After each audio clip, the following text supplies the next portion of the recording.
Hello viewer, আসসালামু আলাইকুম। আজকে আমরা আলোচনা করব মানুষের প্রতি সৃষ্টিকর্তা বা আল্লাহর দায়িত্ব। বিষয়টির ব্যাখ্যায় সঙ্গে আছি আমি প্রভাষক ইফতেখার আহমেদ রতন। এতদিন আমরা জেনে আসছিলাম যে স্রষ্টার প্রতি মানুষের দায়িত্ব, অর্থাৎ আল্লাহ তাআলার প্রতি মানুষের কিছু পার্টিকুলার দায়িত্ব আছে। সেটা কি? আল্লাহ পাকের বিধিনিষেধকে মেনে চলা, তাকে খুশি করার জন্য চেষ্টা করা। এখন একটা প্রশ্ন হতে পারে, মহান আল্লাহ তাআলা যেহেতু আমাদেরকে পৃথিবীতে পাঠিয়েছেন, আমরা পৃথিবীতে আসছি, সো আল্লাহর পাকেরও কিন্তু একটা কর্তব্য আছে এই আমাদের প্রতি। এখন প্রশ্ন হতে পারে, এই কর্তব্যটা, এই কর্তব্য যে শব্দটা আমি ব্যবহার করলাম, সেটা কি আসলে আল্লাহ পাকের ক্ষেত্রে প্রযোজ্য হয় কি না? যেহেতু আমি বলেছি আমাদের প্রতি আল্লাহ পাকের একটা দায়িত্ব আছে, তো এই যে দায়িত্বের যে কথাটা বললাম, সেটা আসলে অ্যাপ্লিকেবল কিনা এটা আমি একটু ব্যাখ্যা করার চেষ্টা করব। দেখেন, যেহেতু আমরা জানি যে মহান আল্লাহ তাআলা কিন্তু সর্বোচ্চ গুণের আধার, অর্থাৎ যে হায়েস্ট কোয়ালিটি হওয়া সম্ভব, সেটা কিন্তু মহান আল্লাহ তাআলার ক্ষেত্রেই হওয়া পসিবল। যে ওর বাইরে যেমন সততা, যেমন দয়ালু, যেমন আপনার ন্যায় বিচারক, এই যে গুণের কথা যে আমরা বলে থাকি, এই গুণটার যে একেবারে লাস্ট পর্যায়ে, যেটা আমরা চিন্তা করতে পারি না, মহান আল্লাহ তাআলা কিন্তু তার থেকেও আরও উপরে, আরও সুপ্রিম। সেটা বিশাল সুপ্রিম, সংক্ষেপে সেটা বলা যাবে না।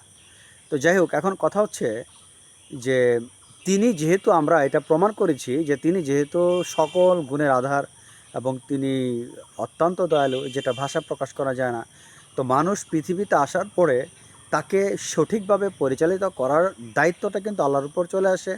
তা না হলে মানুষ কিন্তু ধ্বংস হয়ে যাবে এবং সে কিন্তু কোনো পার্টিকুলার ওয়ে পাবে না। যেহেতু আল্লাহ পাক দয়ালু, তিনি চান না মানুষ ধ্বংস হয়ে যাক, তিনি চান মানুষ শান্তিভাবে জীবনযাপন করুক। অর্থাৎ মানুষের যে সঠিক জীবনযাপন পদ্ধতিটা কেমন হওয়া দরকার বা কেমন হবে, সেটা একমাত্র মহান আল্লাহ তাআলাই জানেন। তাহলে আমি সংক্ষেপে কথাটা এটাই বলছি যে আমাদের কিভাবে আমরা শান্তি পেতে পারি এবং কিভাবে আমরা মুক্তি পেতে পারি, সেটা কিন্তু তিনি ভালো জানেন। এই হচ্ছে একটা বিষয়। আচ্ছা, আমি এই আলোচনাটা একটু পরে করব।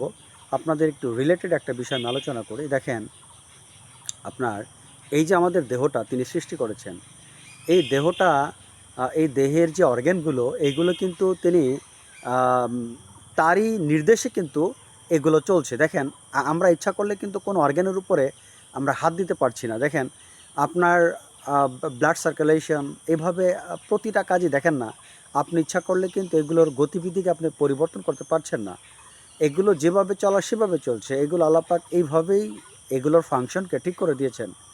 বিধায় এই যে আমাদের প্রাকৃতিক কাজে আমরা সাড়া দিই, অর্থাৎ আমরা টয়লেটে যাই, সেক্ষেত্রে কিন্তু দেখেন আমাদের হাত নেই। সেটা যখন হবে সেটা হবেই। আপনি ইচ্ছা করলে সেখানে কিছু করতে পারছেন না। আবার হলেও আপনি থামাতে পারছেন না। পায়খানা প্রস্রাব যে কাজগুলো আছে, সেগুলো যখন হবে তখন আপনাকে করতে হবে, আপনি ইচ্ছা করলে থামাতে পারছেন না। আবার আপনার শরীরে কখন পানি লাগবে, তার জন্য কিন্তু আপনার তৃষ্ণা আসবে, সেটা কিন্তু আপনি থামাতে পারবেন না। ওই মুহূর্তে আপনার জন্য পানি পান করাটা খুব ইম্পর্ট্যান্ট।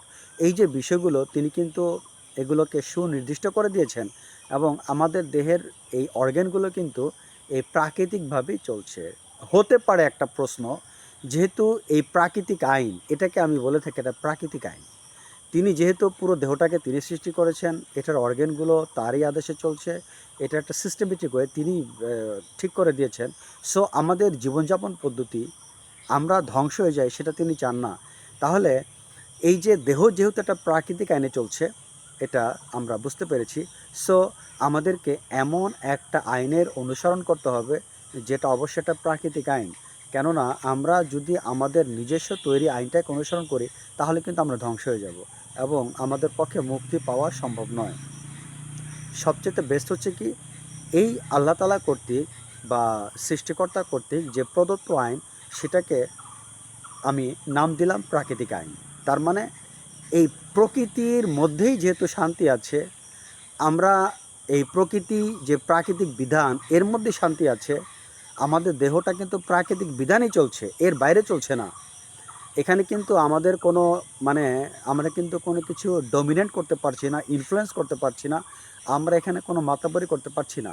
আমাদের দেহ কিন্তু আল্লাহ পাক কর্তৃক প্রদত্ত একটা ফাংশনই চলছে, এটা কিন্তু সত্য কথা। সো এই পৃথিবীতে আমাদের জীবনযাপন পদ্ধতি কেমন হওয়া দরকার সেটাও কিন্তু একটা প্রাকৃতিক আইনে আমাদের চলা উচিত। এই প্রাকৃতিক আইনের প্রবর্তক কে? তিনি আল্লাহ তাআলা। তিনি হচ্ছেন প্রাকৃতিক আইনের প্রবর্তক। তার মানে আমরা যখন মহান আল্লাহ তাআলার প্রদত্ত আইনটাকে মেনে চলব, তখন কিন্তু আমরা টোটালি প্রকৃতির মধ্যে আছি। আমাদের দেহ আল্লাহ পাকের নির্দেশে চলছে, এবং আমরা যখন মহান আল্লাহ তাআলার কর্তৃক দেয়া প্রাকৃতিক আইনকে অনুসরণ করব, তখন কিন্তু আমরা টোটালি 100% প্রকৃতির মধ্যে আছি। দেখেন, আমরা কিন্তু প্রায় সময় বলে থাকি আমরা অর্গানিক খাবার চাই, প্রাকৃতিক খাবার চাই। তার মানে আমরা সবাই জানি যে প্রাকৃতিক যেটা সেটাতে কিন্তু কোনো সমস্যা নেই। সমস্যা তখনই হয় যখন আমরা ফুড অ্যাডাল্টারেশন করি, যখন খাদ্য ভেজাল করি, তখন কিন্তু খাদ্যের কোনো কোয়ালিটি থাকে না, সেই খাদ্যটা হয়ে যায় হার্মফুল। সেই খাদ্যটা আমাদের হেলথের জন্য খুবই ক্ষতিকারক। একইভাবে আপনি আমরা যতই জ্ঞানী হই না কেন, এই পৃথিবীতে আমাদের কিভাবে চলতে হবে, সারা পৃথিবীর মানুষ, সারা পৃথিবীর স্কলার, সারা পৃথিবীর ফিলোসফাররা যদি আইন প্রণয়ন করেন, সেটা অবশ্যই আমরা প্রাকৃতিক আইন হিসেবে সংজ্ঞায়িত করতে পারবো না, সে আইনটা দূষিত হবেই। সো আমরা যদি নির্ভেজাল 100% এবং আমরা যদি সত্যিকারের যদি আইন পেতে যাই, সেটা অবশ্যই প্রাকৃতিক আইনকে আমাদের অনুসরণ করতে হবে। সেই প্রাকৃতিক আইন কে তৈরি করেছে? মহান আল্লাহ তাআলা তৈরি করেছেন। মানুষ কীভাবে জীবনযাপন করবে, মানুষের থিঙ্কিং, মানুষের চিন্তার ডমিনেশন, মানুষের সব কিছু, মানুষের কীভাবে কাজ করা উচিত, কীভাবে সে কাজ করবে না, কোনটা তার নিষেধ, কোনটা তার আদেশ, এই যে টোটাল যে একটা কমপ্লিট কোড অফ লাইফ, এটা কিন্তু একমাত্র প্রাকৃতিক আইন দিয়েই আমরা এটাকে মেনে চলি, কিন্তু আমরা জীবনে সফলতা নিয়ে আসতে পারি। এছাড়া অন্য কোনো ওয়ে নেই। কারণ যখন আপনি এখানে আপনার নিজের হাত বসাবেন বা অন্য কোনো জ্ঞানী ব্যক্তির কোনো জ্ঞানকে বসাবেন, তাহলে কিন্তু আপনি এখানে সফলতা পাবেন না। আপনার পক্ষে সেই সফলতা পাওয়া কোনোভাবেই সম্ভব নয়। তার মানে যদি আমরা 100% প্রকৃতিকে অনুসরণ করি আইনের ক্ষেত্রে, তাহলে কিন্তু আমরা আশা করতে পারি আমাদের মুক্তি হবেই। মহান আল্লাহ তাআলা দয়া করে তিনি আমাদের জন্য এই প্রাকৃতিক আইনের সৃষ্টি করেছেন। অর্থাৎ মানুষ পৃথিবীতে আসার পর থেকে শেষ পর্যন্ত, কিয়ামত পর্যন্ত যদি আমরা বলি, মানুষকে সেই প্রাকৃতিক আইনেই চলতে হবে। সে প্রাকৃতিক আইনে চললেই মানুষ কিন্তু মুক্তি পেতে পারবে। এছাড়া মানুষের মুক্তি পাওয়ার কোনো সম্ভাবনা নেই। তাহলে আমাদেরকে বুঝতে হবে, দুনিয়ার মানুষের সৃষ্ট আইন সেটা প্রাকৃতিক আইনের কাছেও যেতে পারে না। আর প্রাকৃতিক আইন অবশ্যই মানুষকে মুক্তি দিতে সক্ষম 100%। কারণ এই আইনটা মহান আল্লাহ তাআলা কর্তৃক সৃষ্ট আইন। আপনারা জানেন, আমি একটা এক্সাম্পল দিচ্ছি, খুব ছোট একটা এক্সাম্পল দিচ্ছি। দেখেন, ধরেন একটা মেয়ে যখন সে ম্যাচিউরড হয়, যখন সে সাবালিকা হয়, এখন এই মেয়ের দিকে কিন্তু তাকানোটা ইসলামী শরিয়াতে নিষেধ করা হয়েছে, যে কোনো পুরুষ সে মেয়েটার দিকে, পুরুষ বলতে ওই মেয়ের সঙ্গে বিয়ে দেওয়া যায় এমন সম্পর্ক কোনো ব্যক্তি, ওই পুরুষ বা ওই ছেলে ওই মেয়ের দিকে তাকানো ইসলামী শরিয়াতে হারাম করা হয়েছে। মানে বিয়ে দেওয়া যায় এই সম্পর্ক। যেমন ধরেন, আপনার এক প্রতিবেশী, একটা মেয়ে আপনার এক প্রতিবেশী, হ্যাঁ, এখন আপনিও ইয়াং, ধরেন আপনার বয়স 30, মেয়ের বয়স 25, আপনাদের বিয়ে হওয়া সম্ভব, সামাজিকভাবে এটা বিয়ে হওয়া সম্ভব। এই ধরনের যেই সম্পর্ক আছে, এই মেয়েদের ক্ষেত্রে একজন পুরুষ লোকের পক্ষে কখনোই কোনোভাবেই তাকানো ইসলামী শরীয়ত অনুমোদন করে না। আপনি এখানে বলতে পারেন, আমি যদি ভালো দৃষ্টিতে তাকাই, আমি যদি তাকে বোনের মতো মনে করি, আমি যদি তাকে নিজের আপন বোনের মতো মনে করি, তাহলে সমস্যা কী? তাহলে আপনি একটা আইন তৈরি করলেন, আপনি একজন কোয়ালিফাইড, আপনি একজন হায়ার কোয়ালিফাইড, আপনি একটা আইন তৈরি করলেন। সেই আইনটা কি? যে আমি যদি মেয়েটাকে আমার নিজের বোনের মতো মনে করি, সমস্যা কোথায়?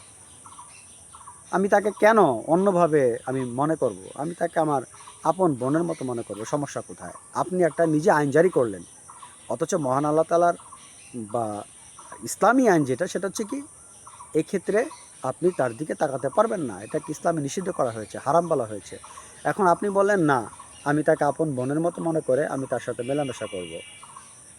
আপনি ইসলামিক আইন বা আল্লাহর আইন, আমি শুধু ইসলামিকই বলছি না, আল্লাহ পাকের আইন, সেটা ইসলামিক আইন হতে পারে, যদি অন্য কোনো ধর্ম হয়, যে ধর্মে সত্যিকারেরভাবে প্রমাণিত হয় যে এটা আল্লাহর পাকের আইন, তাহলে সেই ধর্মের অনুসারীরা তারাও করতে পারে। এটা আমি ইসলাম বলছি না। যদি এরকম আসমানি কিতাব থাকে, খ্রিস্টান ধর্মের যদি আসমানি কিতাব থাকে, তারাও যদি মনে করে হ্যাঁ সহিভাবে আমাদের কাছেও মহান আল্লাহ তাআলার আইন আছে, তাদের ক্ষেত্রে সেটা একই। যে ধর্মেরই হন না কেন, আমি পার্টিকুলার ইসলামের কথা বলছি না, সোজা কথায় আল্লাহ পাকের আইন হতে হবে। এই আল্লাহ পাকের আইনটা কি, যে এই ধরনের মেয়ের ক্ষেত্রে, যাকে বিয়ে করা যায় এই ধরনের মেয়ের ক্ষেত্রে এটা বৈধ নয়, তাকানো যাবে না, তার সাথে মেলামেশা করা যাবে না। এখন আপনি বললেন না, আমি যেহেতু একজন ভালো কোয়ালিফাইড, আমার মধ্যে সেলফ কন্ট্রোল কোয়ালিটি আছে, আমি নিজেকে নিয়ন্ত্রণ করতে পারি, আমি তাকে আপন বোনের মতো মনে করব।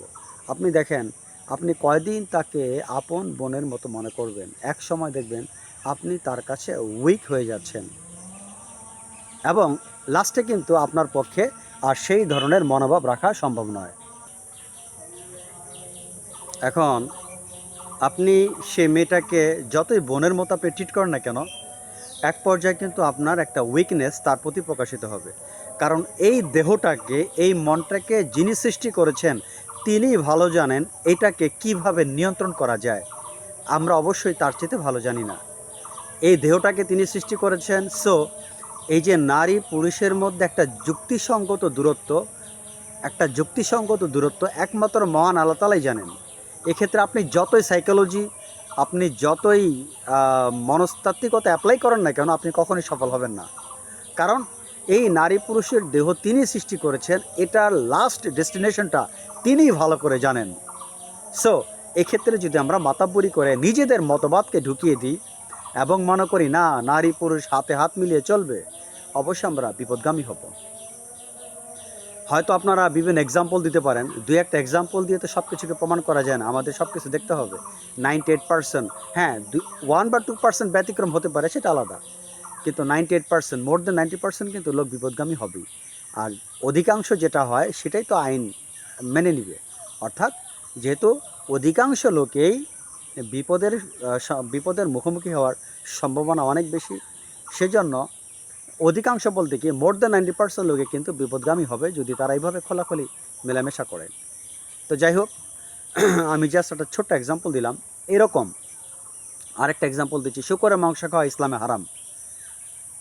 ইসলাম, আমি কথাটা বলছি না, শুকরের মাংস খাওয়া মহান আল্লাহ তাআলা হারাম করেছেন বা সৃষ্টিকর্তা হারাম করেছেন।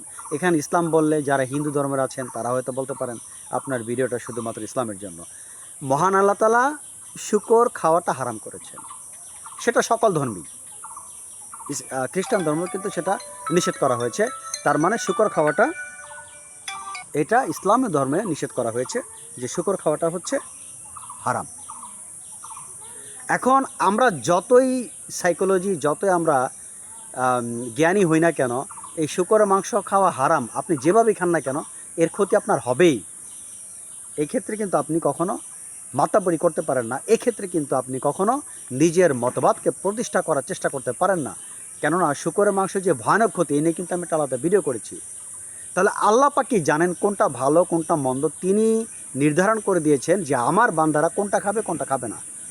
তাহলে আজকের ভিডিও যদি সারমর্ম করে আমি কথাটা বলি, সোজা কথা যদি কথাটা বলি, প্রকৃতি এবং প্রাকৃতিক আইনকে আমাদের মানতে হবে। প্রকৃতি হচ্ছে প্রকৃতি, প্রাকৃতিক আইন কে সৃষ্টি করেছেন? আল্লাহ সৃষ্টি করেছেন, এটা আমাদের মানতে হবে। দেন আমরা আশা করতে পারি যে একটা সুন্দর ভবিষ্যৎ, সুন্দর পৃথিবী, সুন্দর জীবনযাপনের, এছাড়া কোনোভাবেই সম্ভব নয়। আমরা দুনিয়ার যত স্কলার আছি, যত ফিলোসফার আছি, যত চেষ্টা করি, কখনোই মহান আল্লাহ তাআলার আইনের কাছেও যাবে না। কেননা এই দেহটাকে তিনি সৃষ্টি করেছেন, এই মনও তার সৃষ্টি। সো এটার পরিপূর্ণ শান্তি কোথায় তিনি একমাত্র ভালো জানেন। আশা করি ভিডিওটি বুঝতে পেরেছেন। আজ এ পর্যন্ত, আল্লাহ হাফেজ।